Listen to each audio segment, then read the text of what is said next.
Hey Choppers, welcome to our preview for Arcane Arena, a deck building combat game for 2 to 4 players, ages 10 and up, and it plays at about 60 minutes. Now before we get started, if you haven't already, go ahead and hit subscribe down below so you can be aware and alerted of all the videos that we have coming up for upcoming Kickstarters, as well as hitting like on this video. And if you feel so inclined, head over to our Patreon and go ahead and pledge on one of our tiers. Anything you give helps support the channel. So without further ado, let's get to the video. We have everything set up on the table for a 2-player game of Arcane Arena. We have the green player, which would be represented over here by the health tracker card. It starts at 20 and goes down to 1. And we also have the red player over here, same thing. We also have our action cards and our reminder cards, which has little keywords for abilities on them. And the action card has the definitions of all the symbols, as well as the symbols that are on the different cards. We have our various stacks of cards at the top, which is their focus cards here, our wound cards here, and then our stack of trainer cards have been shuffled up, and then we've dealt 6 trainer cards here, and we've left a spot for discards over there. We have our board, and we decided that green shall be the first player, so the first player gets to choose where he wants to start on the board, which we're going to start here on this colored spot here. It happens to be green.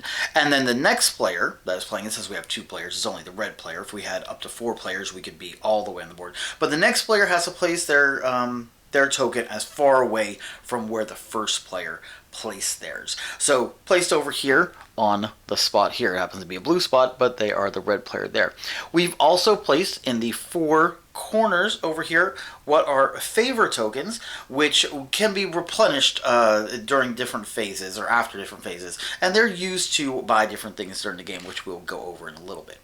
Each player starts with a hand of 8 cards. They start with 4 move cards, 2 attack cards, and 2 buy cards. And these cards are set up where they show a symbol on top. This diamond here means it's an ability card. If it has a circular lightning bolt on it, it means it's a spell card. They have the cost to buy the card over here, but since this is a beginning card, it doesn't have a cost over here. Later ones, like you can see, they don't have any of them, but the ones that are up top are, because you'll be able to buy them later. They have their buy purchase. So when you play this card as a buy, it will generate 1 coin or whatever it is to buy cards from the market. It has a move number in the center spot here, and then has an attack number here. So even though this card is titled move, it still can be used to buy stuff, and it still can be used as an attack possibly, but the greatest number is the move. Alternately, we can look over here at the attack card. It cannot be used to buy, it still can be used to move, and it can be used of course to attack, and it's a 2 as opposed to the 1 on the move card. And same thing with the buy card, only now the attack is 1, the move is still 2, but the buy is also 2. Now this starting hand of cards, they don't have abilities in here, they just have little flavor text in the middle, but some of the other cards have abilities that you can possibly do. Some are for spells, some are when played effects, but we'll go over that in a little bit. Now, the different spells and ability cards, they have colored trainer belts on the top, which represent different things in the game. Like orange cards mostly focus on damage, whereas the green belts mostly focus on other aspects, non-damage aspects. You can see here with the Arcane Focus, you'll get to draw 3 cards. Now, whenever you play a spell card like this, and you put it into play, you'll have to discard another card from your hand in order to activate the spells. But for ability cards, like this Procure here, and its ability, because it just has the orange diamond up here, you can just play this card and do whichever its effects. Here we can see this gives us 3 for buying, 2 for movement, but no attack. So you don't have to spend an extra card when you play this card. Now, the game is played over 3 rounds, and each round has 2 phases. You have the training phase and then the combat phase. Now, during the training phase, you get to take a certain amount of turns, depending on what round it is. And you keep track of this with your training turn tracker that's on your health card here. You can see the first round, you're going to get 3 turns during the training phase. So you'll be able to count down how many turns you have. Then in the second round, you'll get 4, and the third round, you'll get 5. Also, during each round, you'll start with a different amount of health. During the first round, you'll have 10 health, the second round, you'll have 15 health, and the third round, you'll have 20 health. And at the end of the game, at the end of the third round, whoever is the last player standing wins. Now, at the beginning of each trainer phase, you'll take all the cards in your hand, your discard pile, and combine them with your deck, and then shuffle it up and draw 4 cards. Of course, at the beginning of the game, you just have the 8 starting cards. You don't have anything in your hand or anything in your discard. So you'll just draw 4 cards from your deck. And these are what you will use during the training phase to be able to buy cards. You'll also possibly restock the trainer pool if it is empty of the 6 cards. Now, the 4 steps of the trainer phase are play, spend favor, purchase, and then cleanup. To play, you'll play any cards in your hand for their buy value. I'm looking at my hand here and I see I got my 2 attack cards in there, but that they don't have a buy value. But I do have my 2 move cards and they both have a buy value of 1. So I'm going to go ahead and play my 2 move cards, and that'll generate me 2 to be able to buy from the trainer pool.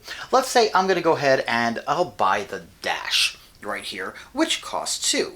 This card will go into my discards, and then also what I use to purchase. Now, after I played those cards, if I had any favor that I'd earned during the game, I could spend these on a 1-for-1 basis representing currency, but I don't, so I didn't. Then during cleanup, you will draw till you have 4 cards in your hand. So I have to replace them with 2. And then you will restock the trainer pool. And then it'll proceed to the next player's turn. You'll do this 3 times during the first round, 4 times during the second round, and 5 times during the third round of the game. In this way, it builds up your deck for the upcoming combat phase. Now, we've advanced it to 3 turns each player has had during the trainer phase, and we're at the end of it. They've both built up their decks, and they have 4 cards in hand. So, at the end of the last turn of the training phase, all 6 cards that are in the trainer pool will be discarded. So, the trainer pool will be empty at the beginning of the next trainer phase. And then we move to the combat phase. Now, the combat phase works a little bit like the training phase in that you, at the beginning of the combat phase, or beginning of your turn during the combat phase, you will spend favor, if you have any. You can spend 2 favor to draw 1 card from your deck. And then you play as many cards as you want from your hand for their effect, as a move, or as an attack. And then you'll go to cleanup after you're done spending cards. This is where you'll refill your hand till 4 cards. You're also able to discard. If you didn't play any, let's say I played 2 cards and I had 2 left in my hand at the end of the turn and cleanup, I want to go ahead and discard those 2 cards so I can draw a full hand of 4. You can. You have 4 fresh cards. Now, players will go back and forth this way until one player is knocked out, and then the round will proceed to the next training phase. So let's go ahead and see how this works. Okay, so I'm gonna play this move card for its move value, which is 3, and I'll go 1, 2, 3. I'm also gonna play this move card for its 3, 1, 2, 3. And then I'm going to play this buy card here for its move value right there, which is 2. And I will go 1, 2. And now I am adjacent. I'm next to the red player. And you have to be able either in their space or next to their space in order to perform an attack, which I will with my attack card. My attack is for 2. So I will attack the red player for 2, and the red player will keep track of that on their health tracker. Remember, during round 1, they have 10 health, so now they're down to 8. Then all these cards, since I played them, will go into my discards, and I will get to draw a fresh hand of 4 cards. Of course, it's a deck builder, so if you run out of cards to draw, of course, you will shuffle up your discards, and that will become your new deck, and you will continue to draw. Whoop, there we go. You will continue to draw till you have the appropriate amount of cards in your hand. Now, you are also able to knock out these favor tokens, and that's how you will gain them. Let's say I was over here and I played the same cards. Let's say I played one of those move cards to go 1, 2, 3, and then another move card to go 1, 2, and then played that attack card for to attack, because each favor token has 2 health, it would knock out that favor token, and then I would earn it. It'd go on my side, and I could choose to spend it later on. Play continues in this fashion back and forth until one player in the 3rd round is knocked out, making the other player the winner of Arcane Arena. Arcane Arena is launching on Kickstarter on August 24th, 2021, so keep an eye out for it. I'm Logan for Logan Chops Previews, and we'll see you next time. Happy gaming.